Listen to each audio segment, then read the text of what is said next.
Alright, so let's start making this cool cartoon blaster.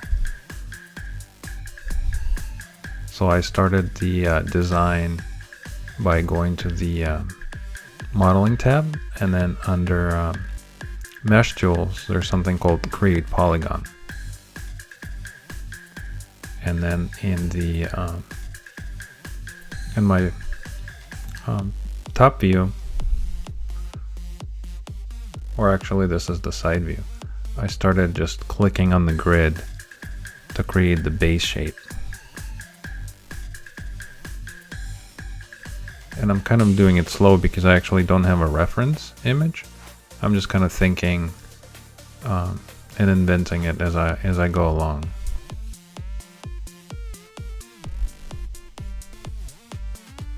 At this point I wanted to make sure that I'm only dealing with polygons that have 4 sides, so then I just took the slice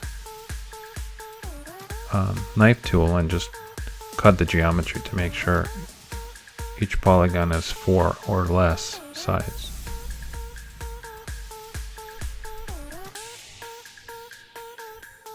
So once I created the side, the next step is going to add some thickness.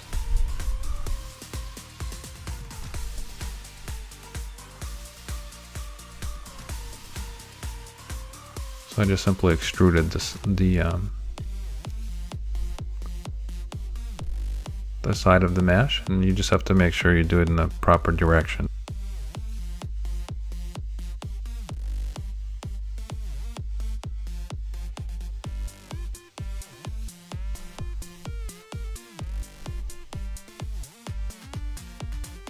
Alright, then I just simply centered my mesh. I always like to work in the center.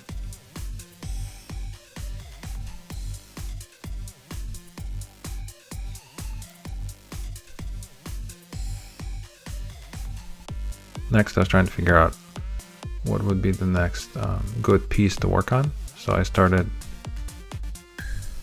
on the bottom.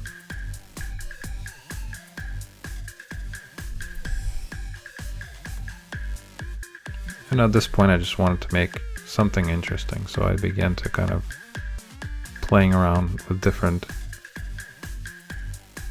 options. So grabbing the scale on the left was creating different results than the scale that first appears when you first press the extrude button, because the one on the left is actually using the world orientation.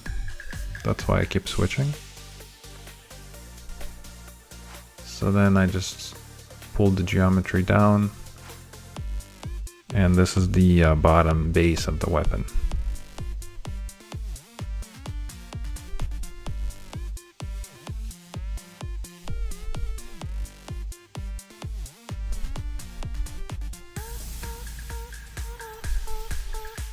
Alright, so next I decided to work on the handle.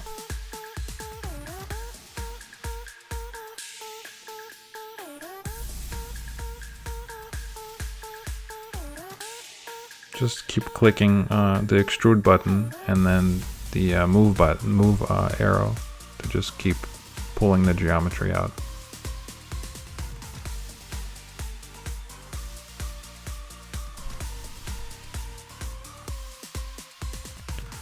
And sometimes I know, if I know certain parts need more geometry, I don't want to keep extruding it over and over, so then I'll use the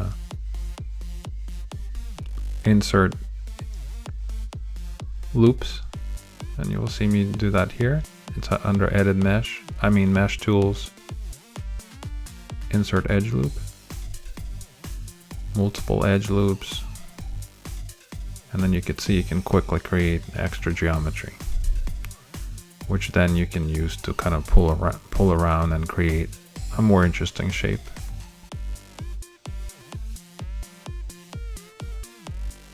So I decided to do like a little handle effect.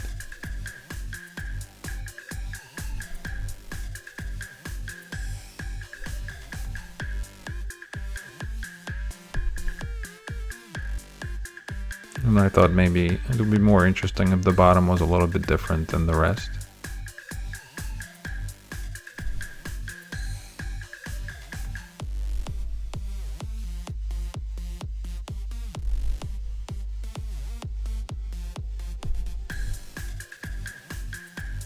Here I'm just trying to select all the points and then tilt the verts down a little bit.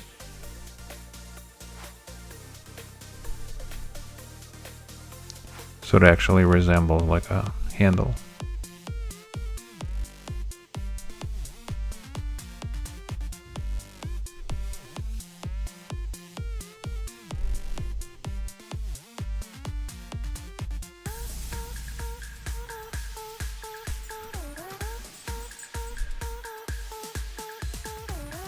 So I'm just turning on the wireframe in each viewport because I like to see the geometry. It helps me try to figure out what else I can pull out or modify.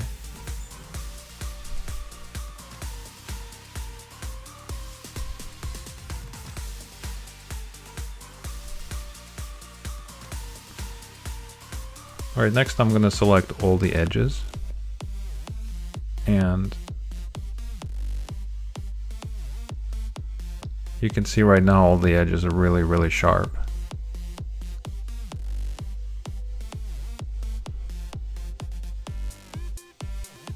So I'm trying to figure out which parts of the base I kind of want to make more round. So you can see I'm just carefully selecting all the external edges, not really nothing inside, just the anything that's super sharp, like 90 degrees.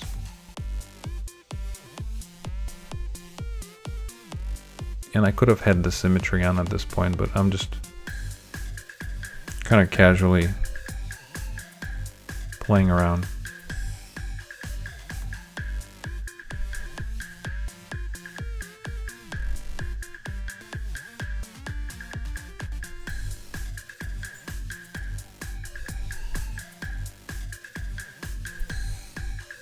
And sometimes you can select a bunch of lines and try it, and you can see that this is the bevel where you can actually control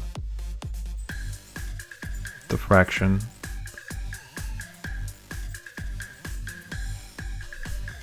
Sometimes if you're not happy, you can just undo a bunch of times and try something else. But you could see this gives like a nice beveled edge, so it creates a much softer and more interesting shape. Even though this is super low poly, right now we're only at 219 polygons. This soft edges just give you a much better feel, I think. Alright, so now I'm just kind of beginning to extrude the front.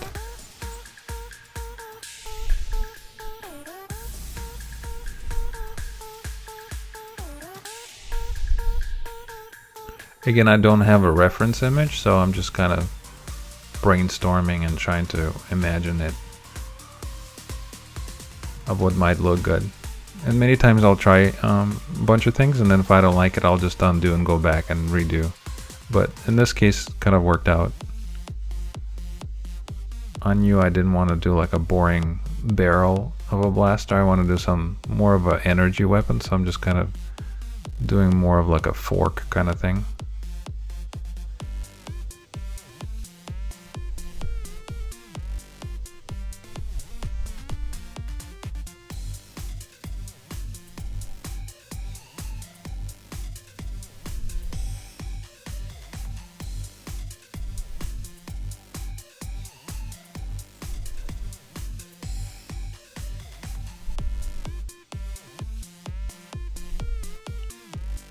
I'm trying to keep changing the shapes just so they don't stay kind of the same.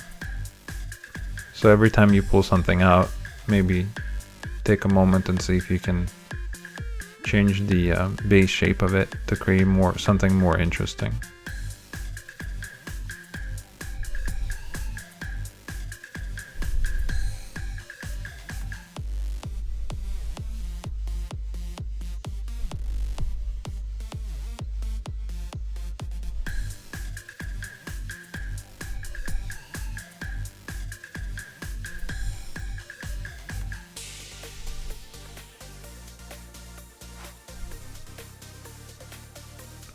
Here I tried to switch it to the symmetry, but it wasn't working, so then I sort of gave up.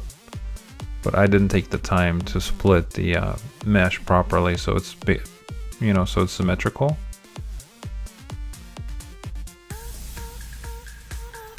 So instead I just grabbed the 2 points and used the scale tool to kind of achieve the same exact effect, trying to pull the 2 points at the same time.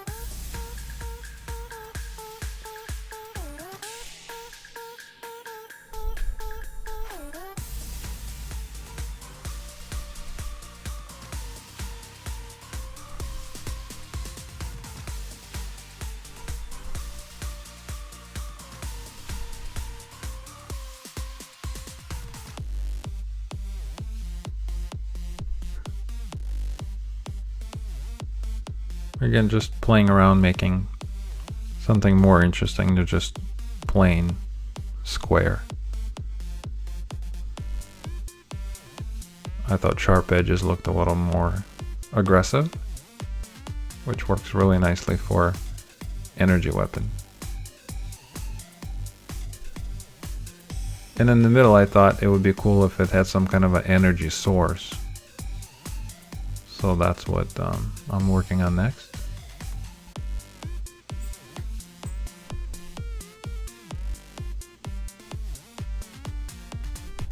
And it's amazing how much complexity you can achieve by just keep going between extruding, moving and rotating and extruding, and it's just keep playing with the geometry and shapes until they're more interesting and more complex.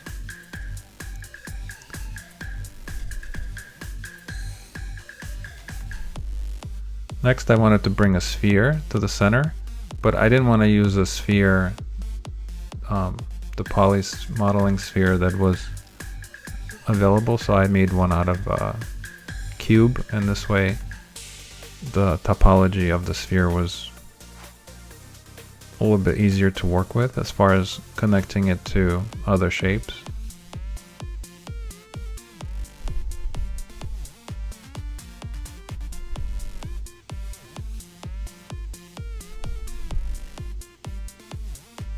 And I'm just kind of eyeballing it.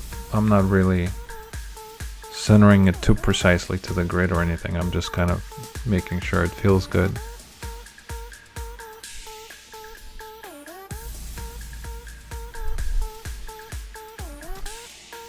Now I'm interested in taking the sphere and connecting it to the middle pole. So I'm just kind of eyeing the geometry, figuring out what would be the best way to do that. So once I punched the hole through, you could see that the verts don't match. So then what I have to do is merge the verts together. So there's only four edges. And this way the 4 edges on the sphere match the 4 edges in the center that I'm trying to connect to.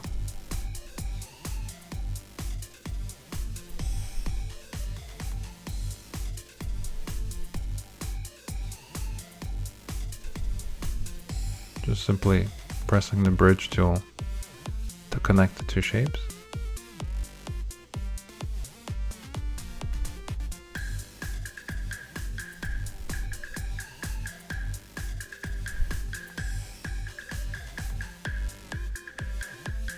Alright, next I'm just gonna make the, we'll add a little more detail to the front of it, of the sphere.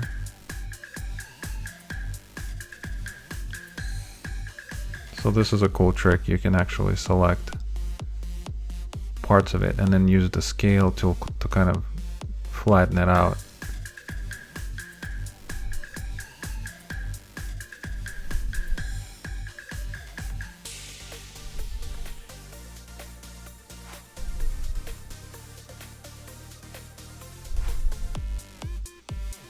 And here I wanted to make some kind of a barrel effect, like something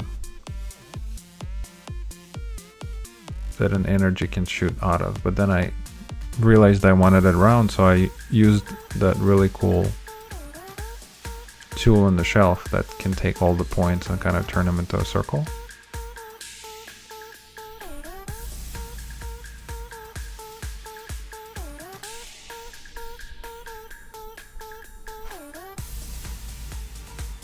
and then just creating the barrel. And then as you can see, again, I switched the scale on the left to make sure that my axis orientation was world instead of local. Just gives you different scaling result, and it's fun to try both to see sometimes one would work better than the other.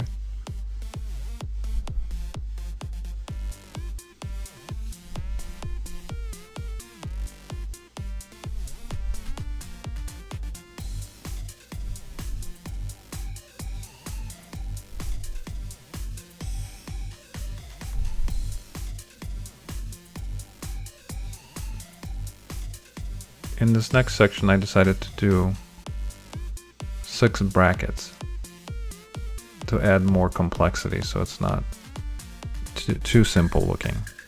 And that's what this next step is just creating 6 brackets going around the main barrel.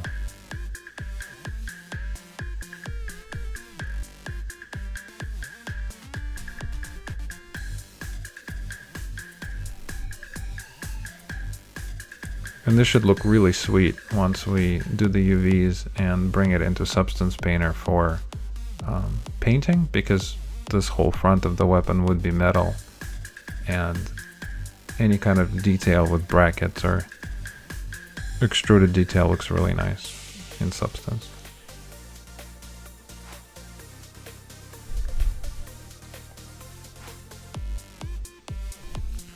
So now I'm just looking at the piece and trying to figure out if I should add more detail to it before I bend it.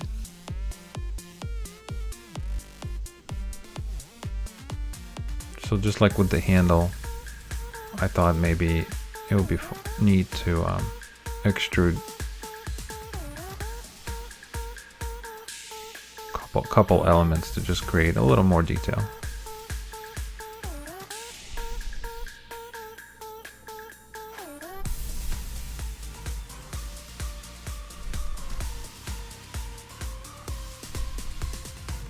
Alright, so once I was happy with the bracket, I'm going to go ahead and bend it using the deform, non-linear deform. So you just simply click bend and then change the curvature to 90 degrees.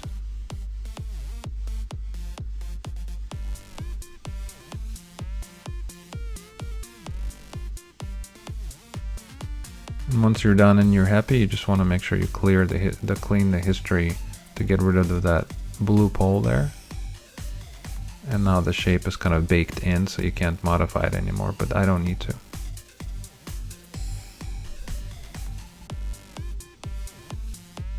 Now I'm just going to take a few moments to actually align the shape.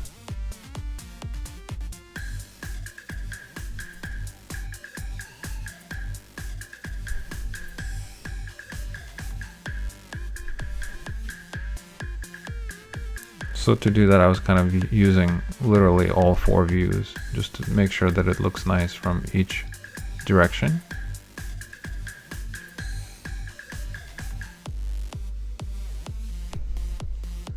And as you're doing that, as long as your shape is selected, if you just press F inside any one of these viewports, it kind of zooms in and centers, which is really cool.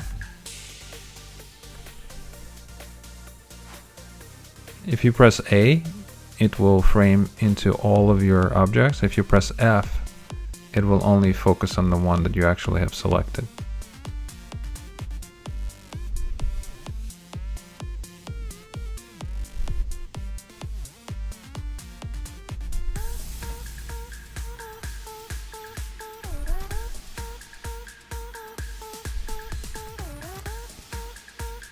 Again, just kind of eyeing it.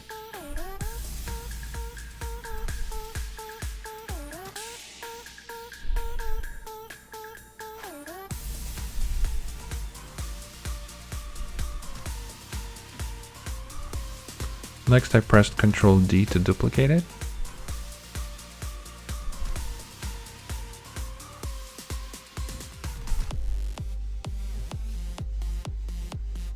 And then once I duplicated it, I realized in the top view I could actually use the grid to my benefit and align them precisely. So I just took a moment to do that. You press D to switch into the pivot mode, and then you hold down the X key while dragging the arrow to snap to the grid. This way you know it's perfectly precise in distance. Then I just simply flip it with a mirror tool to the other side.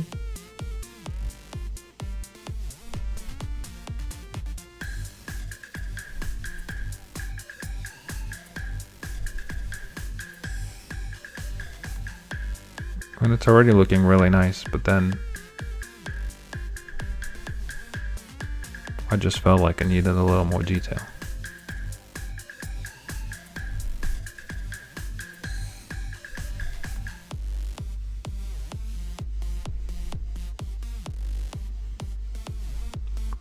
Just literally experimenting and trying to see how stuff looks when I pull on it, and that's what happens when you don't have a reference image and you're just kind of just freestyling it.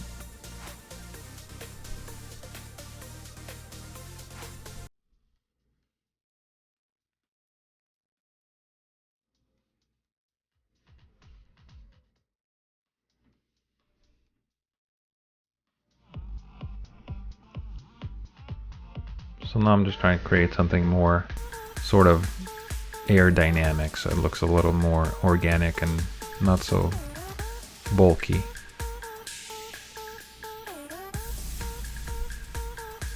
Almost like a fin on top.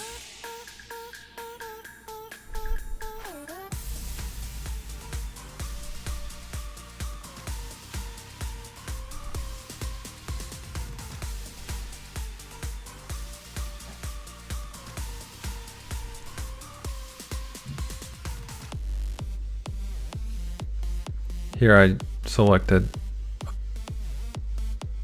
some of the elements and combined the geometry, but then later I realized I actually didn't do it to all of them. But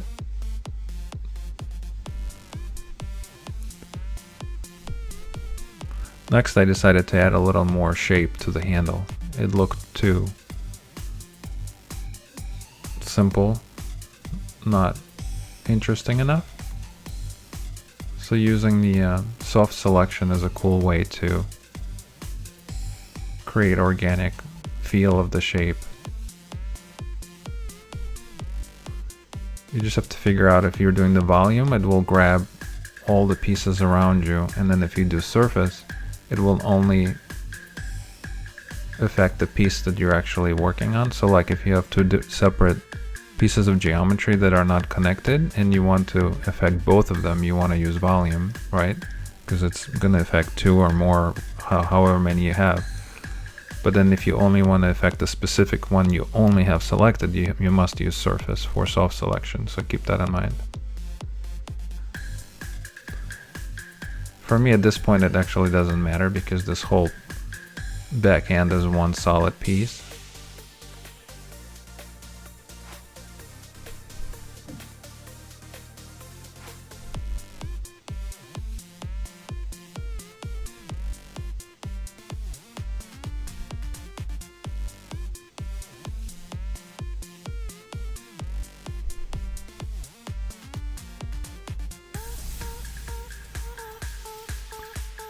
Next I felt like the sides definitely needed something more interesting.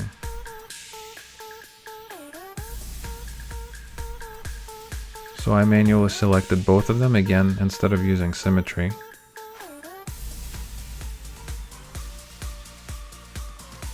But the shape is simple enough for me to just kind of do it manually.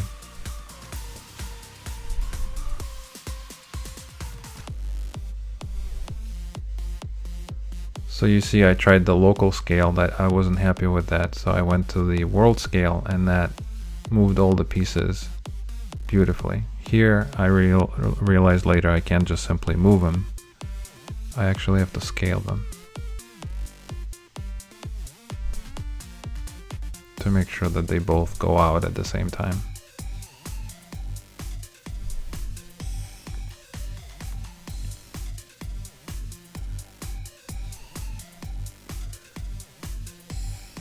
And I thought I'll leave this piece like this so I can make it maybe glow in Substance Painter. Maybe that could be like a part of the weapon that holds energy. Maybe electric blue or lime green energy inside the weapon. That would be cool.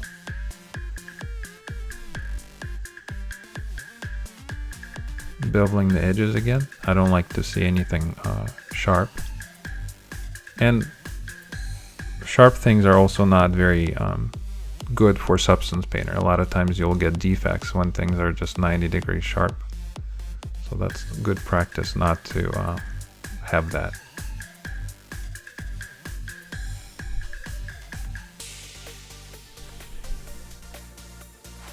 Again, no references. I'm just kind of pulling things around to make it, to see if it's makes sense and if it looks interesting.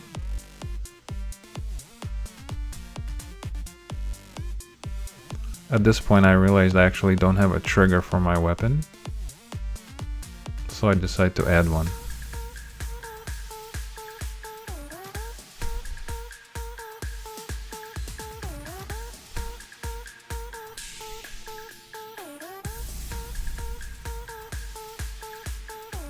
So that was kind of a cool trick. I extruded the geometry in the center, but then I moved it along the normals towards the position where the trigger needs to be. Instead of creating more edge loops, that was just a clever way to keep geometry nice and clean. And at this point I added more edge loops. Maybe I didn't need this many, because then I kind of spent a few seconds battling them.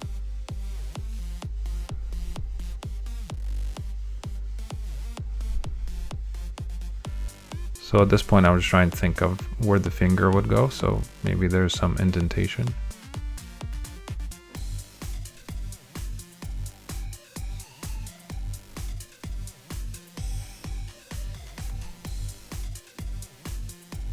But then the back looked kind of terrible.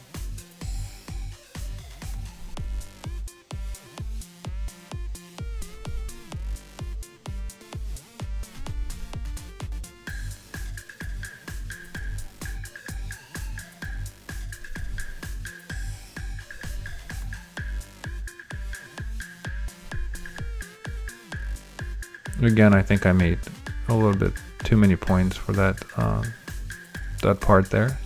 So now I have to spend a little extra time dealing with it. But here I added a cool little detail to the top of the trigger. So it looks like it's actually extruding from something, like it's part of the base.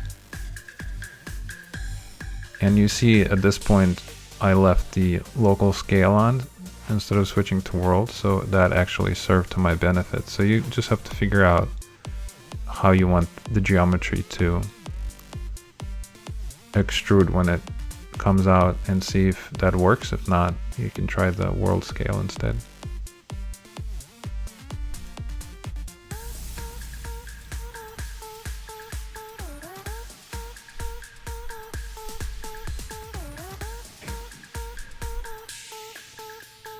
I was just trying to figure out trying to make a softer bend. So as you can see, I'm spending a lot of time on this trigger versus other pieces. And this happens when you begin to add extra geometry, but then you have to deal with more points and so on.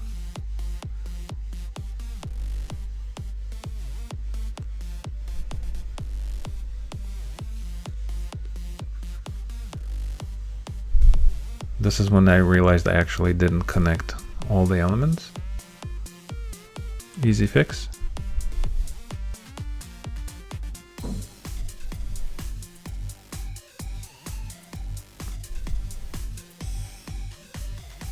At this point, it's a little trick I learned. If I go into the render settings, I can smooth the wireframe so it looks a little nicer, and as well as add some shadows with ambient occlusion right there in real time in your port. It's good for final presentation. Alright, so final 360 looks really nice. I'm happy with how it came out, and I can't wait to play with it in Substance Painter.